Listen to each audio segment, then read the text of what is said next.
Ako ngayon hi Lucel Hinaris Mitante, naukoy ha Barangay Bahay, Sitio Malayhaw, San Miguel Leyte. Akong edad inin 47 years old, tapos akong trabaho ada ko ha terminal ha may ticketing. Amon na-receive nga beneficiary kan Congressman Ferdinand Martin Romualdez, amo adtoan tulong dunong scholarship. Dako ito nga bulig haamon ma'am, ito nga tulong dunong scholarship tungod kay pobre la kami.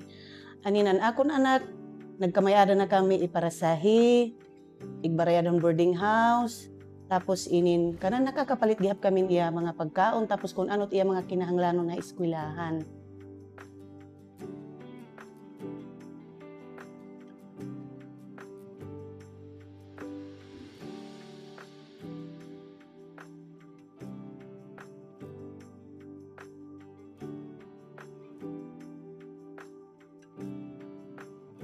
Ka-graduate na iya hadto.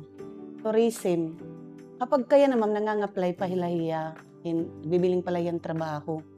Siyempre ma'am, dako nalipay kami hinduro ma'am kay tungod dako ito nga bulig haamon kay buyag anak mga anak uupat ito ma'am, tapos ito April an nga inin na eskwela ha Asian nga scholarship hiya tulong dunong may dapat hiya manghud liwat ma'am nga eskwelang college duha ito hira nga eskwela.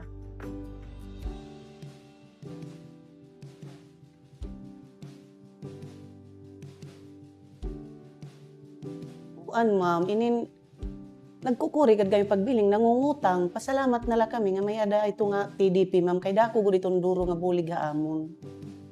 Siyempre ma'am, nalipay anakon anak kay kumbaga nagkukuri gud kami pagpa-eskwela ha iya, kay siring pa niya maupay nala mama nga na-intrak hini nga scholar, dako na ini nga bulig haakon, diri na kamo as in nga maghihingutang.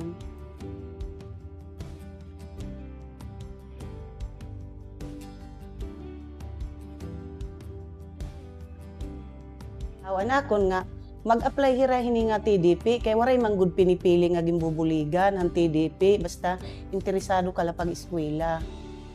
Magpapasalamat gud ako hinduro kan Congressman Ferdinand Martin Romualdez tungod anakon anak nga naging scholar ha tulong dunong diri na kami naghihimakuri pagbiling kung ngayon kami magbibilinghin mga urutangon tungod kay anak-anak na intraman hiya ma'am hito nga scholarship.